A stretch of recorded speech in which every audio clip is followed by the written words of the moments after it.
Hey guys, welcome to the channel in Focus Studies. So in this video, we will discuss the most important question answer of BEGC 105, which is American Literature. ठीक है, तो इसमें पूरा paper का pattern discuss करेंगे, कैसे question आते हैं, प्रीवियस ईयर भी डिस्कस करेंगे, कुछ क्वेश्चंस के आंसर्स भी डिस्कस करेंगे। तो ये वीडियो आपके लिए बहुत ज्यादा हेल्पफुल होने वाली है, तो इस वीडियो को शुरू से लेकर लास्ट तक जरूर देखना। और देखने से पहले वीडियो को लाइक कर देना, दोस्तों के साथ शेयर कर देना। ठीक है, तो चलिए वीडियो स्टार्ट करते हैं। तो सबसे पहला क्वेश्चन पेपर हम लेते हैं, सॉल्व करते हैं उसको। ठीक है, पहला क्वेश्चन है explain the meaning of the following. देखो ये क्वेश्चन पेपर मैंने यहाँ से पिक किया है, ये रहा क्वेश्चन पेपर हमारा। ठीक है, देखो पैटर्न क्या रहता है, 3 आवर का पेपर होता है, हमें 100 मार्क्स मिलते हैं। ठीक है, सेक्शन ए जो होता है उससे हमें क्या होता है, लाइक स्टैंजार्स गिवन होते हैं हमें। ठीक है, उनको हमें एक्सप्लेन करके लिखना होता है। ठीक है, वही हमारे 20 मार्क्स कंटेन करते हैं। ठीक है, सेक्शन बी क्या होता है, इसमें से देखो आंसर यानी 4 क्वेश्चंस। ठीक है, क्या करने होते हैं, हमें 4 क्वेश्चंस के आंसर देने होते हैं, और चारों क्वेश्चन 10-10 मार्क्स कंटेन करते हैं, विच इज 40 मार्क्स। ठीक है, 4 इंटू 10 10 इंटू 4 40 ठीक है, और थर्ड क्वेश्चन होता है जो 20 मार्क्स का होता है, 2 क्वेश्चन होते हैं। ठीक है, 500 वर्ड्स में इन्हें करना होता है।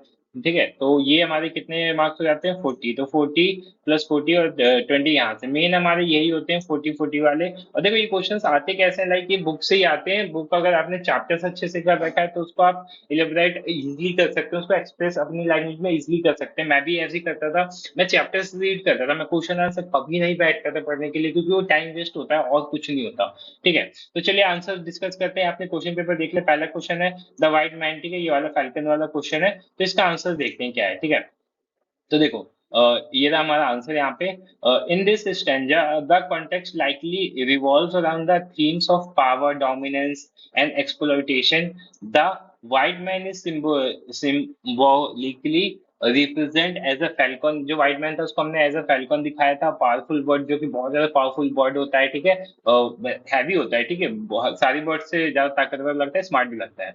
ही swoops in, suggesting a sudden and forceful action. The act of stealing a salmon's crow's talon implies taking away something valuable or essential from another entity or culture. It may symbolize the historical or contemporary exploitation of resource or land by white men, taking advantage of the crow or indigenous people. ठीक है, तो आपको समझ में आ गया होगा crow से और फैल्कन से। देखो फैल्कन जो होता है वो व्हाइट कलर का होता है जनरली। ठीक है, स्मार्ट होता है, पावरफुल होता है।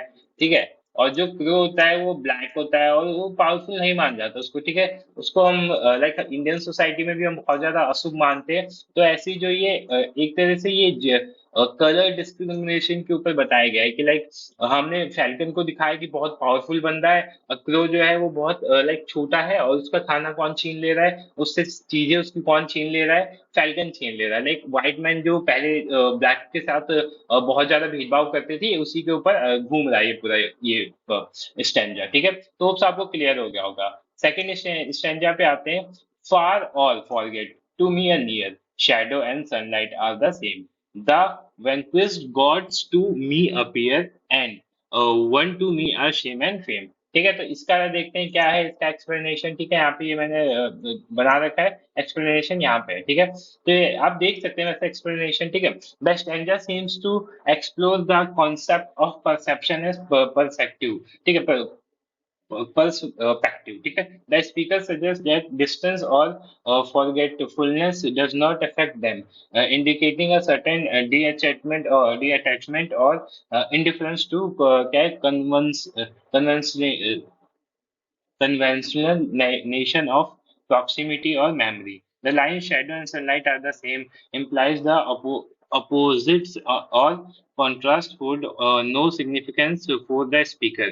They are equality और unity in things that are traditionally considered different. ठीक है, मतलब सेम बताया गया है। शैडो और सन क्या होते हैं, दोनों बहुत ज्यादा अलग होते हैं। ठीक है, और थोड़ी सी इंग्लिश इसकी डिफिकल्ट होती है तो पढ़ने में भी, तो लाइक मैं ज्यादातर अपनी वीडियोस कैसे बनाता हूँ, बहुत ज्यादा तेज बोलता हूँ, तो तेज के चक्कर में ना वर्ड्स जल्दी कैचअप नहीं हो पाते। ठीक है, तो देखो इसमें सिंपली बताया गया शैडो और सनलाइट दोनों एक दूसरे से अपोजिट होते हैं। ठीक है, क्यों, क्योंकि सनलाइट होगा तो शैडो लाइक शैडो ज्यादातर हम अंधेरे में ही बनता है। ठीक है, बहुत ज्यादा उजाला होता है तो शैडो नहीं बनता, सनलाइट नहीं बनता। तो इन दोनों का एक तरह से अपोजिशन दिखाया गया है कि हाँ लाइक हम दो लोग होते हैं तो उनकी थॉट्स कैसी होती हैं, अलग अलग होती हैं, ठीक है। तो ये आप देख सकते हैं, मैंने यहाँ पे पॉज किया हुआ है, ठीक है, आप नोट कर सकते हैं इसको।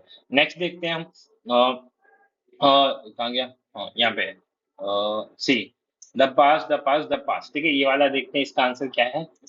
सो हम आगे यहाँ पे, in this stanza the context suggests a reflection on the significance और वेट ऑफ द पास्ट। मतलब लोग जैसे आपने थैनोस का देखा होगा, थैनोस एक बहुत अच्छी लाइन बोलता है कि लोग अपनी पास्ट को भूल नहीं पाते, उसी में घुसते जाते हैं, जो कि इंस्टा पे रील्स भी बहुत ज्यादा आती हैं, बट उसने सही बात बोली थी। हम ऐसा करते हैं, लाइक हम अपने पास्ट को जल्दी नहीं भूलते, बहुत ज्यादा उसको इंपॉर्टेंस देते हैं। ठीक है, अच्छी चीजें होती है तो ठीक है, बट बुरी चीजों को भी हम याद करके रखते हैं, जो इस लाइन में बताया गया। तो आप इस लाइन को यहाँ से यहाँ तक पूरा रीड कर सकते हैं, ठीक है, होप्स आपको समझ में आ जाए। नेक्स्ट पॉइंट की तरफ चलते हैं। The slowly draw he no haste, and I had put away my labor and leisure too for his civility, ठीक है। तो इसका आंसर देखते हैं क्या है। ये रहा हमारा क्वेश्चन, ठीक है। आंसर देखते हैं, छोटा सा आंसर है। The standard describe a lecture journey with another person who display a lack of urgency or haste. The speaker, in response to other person's calm demeanor, puts aside their own work and leisure activity. इन ठीक है, तो ये देख लेना आप, ठीक है, मैं तो रीड करके कोई फायदा नहीं है, आप इसको नोट कर सकते हो और समझ सकते हो, ठीक है। नेक्स्ट देखते हैं जो पॉइंट है हमारा, बट ठीक है, ये वाला, but someone in my soul, ये वाला, इसका देखते हैं आंसर क्या है। हाँ, ये रहा, ठीक है।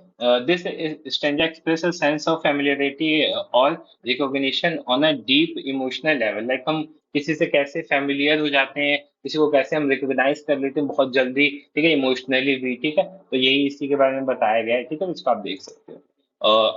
सेकंड क्वेश्चन पे आते हैं। Discuss the major theme of All my Sons. तो अब मैंने बोला कि चैप्टर से अगर आपको पता होगा ऑल माई सन्स क्या है इसके अंदर, ठीक है, नोवेल जो भी है ये, तो आप इजिली आंसर दे सकते हो, ठीक है। मैंने यहाँ पे आंसर देने का कोशिश किया है थोड़ा शॉर्ट में, ठीक है, तो आप देख सकते हो। The major theme of Arthur's Miller's play all my sons revolve around the moral and ethical consequences of individual action and their impact on larger community.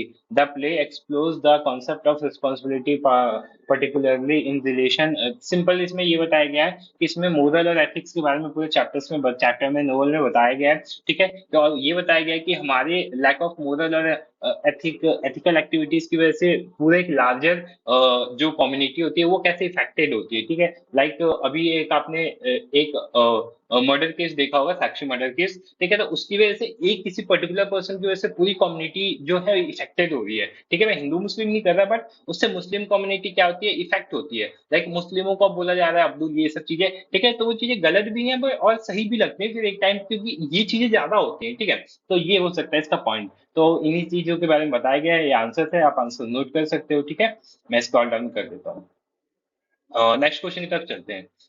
Right a note on the epic elements in the structure of the Scarlett Letter, ठीक है। तो ये भी देख लेते हैं एक बार, इसका आंसर क्या है हमारा। ठीक है। Nathaniel's Hawthorne's novel the Scarlett letter exhibits several elements of the epic structure contributing to its narrative depth and complexity. While the Scarlet Letter may not conform to the traditional form of epic, incorporates elements that resonate with epic tradition, ठीक है। तो इसके answers मैं scroll down करता हूँ, आप answers note कर लेना, ठीक है। यहाँ से आंसर्स इसका यहाँ तक है, ठीक है। मैं एक बार इसको छोटा कर देता हूँ ताकि आप आंसर्स नोट कर लो, ठीक है। तो आंसर इसका आप नोट कर सकते हो। नेक्स्ट क्वेश्चन की तरफ हम चलते हैं, ठीक है। अब इसकी पीडीएफ भी ले सकते हो, ठीक है, पीडीएफ मैं आपको प्रोवाइड करा दूंगा वैसे, ठीक। नेक्स्ट क्वेश्चन चलते हैं इसका सी, ठीक है। तो सी में क्या है, write extended note on poetic devices use in O captain my captain, ठीक है। तो कौन कौन से पोएट्रिक डिवाइसेस यूज हुए हैं, ठीक है, वो आप देख लेना यहाँ पे, ठीक है। मैं स्क्रॉल डाउन कर देता हूँ, जैसे मेटाफोर्स हो गए, ठीक है, यूज हुआ है इसके अंदर, और भी बहुत सारी चीजें यूज हुई हैं, तो आप वो देख सकते हैं, ठीक है। बाकी दो क्वेश्चंस के आंसर मैंने नहीं दिए क्योंकि आई थिंक चार क्वेश्चन ये हमें करने थे, तो वही चारों मैंने बताए। थर्ड क्वेश्चन है, आंसर थर्ड लास्ट क्वेश्चन जो था 20 मार्क्स वाला 500 word, discuss the special feature of the started letter as. देखो एक ही चैप्टर से दो क्वेश्चन आए, तो जो ये चैप्टर करके आया होगा वो तो आराम से कर लेगा, उसके 20 नंबर यहाँ से, 20 नंबर 10 नंबर वहां से, ठीक है। 30 नंबर हो गए, 30 नंबर और एक दो और क्वेश्चन पास आराम से हो जाएगा, ठीक है। तो दूसरा क्वेश्चन है, discuss the evolution and development of American drama during 17 18 19 centuries, ठीक है। तो ये भी आप अच्छे से कर लेना। Right critical appreciation of the poem because I could not stop for death, ठीक है। तो अब इन सबके आंसर्स मैंने यहाँ पे नोट डाउन कर रखे हैं, ठीक है। आप देख सकते हैं, ठीक है, स्क्रीनशॉट ले सकते हैं। मैं धीरे धीरे स्क्रॉल डाउन कर देता हूँ इनके आंसर्स को, ठीक है, क्योंकि मैं समझाऊंगा कोई फायदा नहीं है, पोएम ही है, आप समझ सकते हो उसको, ठीक है।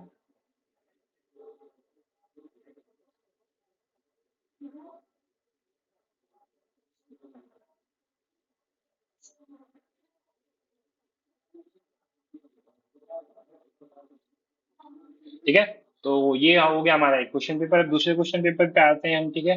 तो दूसरा क्वेश्चन पेपर हमारा ये जून 2022 का है। इसमें भी वही वैसे ही पैटर्न है, ठीक है, सेम पैटर्न है। सेक्शन ए हमारा दो क्वेश्चन करने हैं। इसमें क्या करना है, आंसर दो क्वेश्चन के आंसर देने हैं, ठीक है। अभी एक तरह से क्या दे रखा है, वही दे रखा है जो हमने स्टैंडर्ड टाइप का दे रखा है, इसको एक्सप्लेन करना है, ठीक है। सारे स्टैंडर्ड जो हमने अभी डिस्कस किया था, तो पैटर्न वही रहेगा।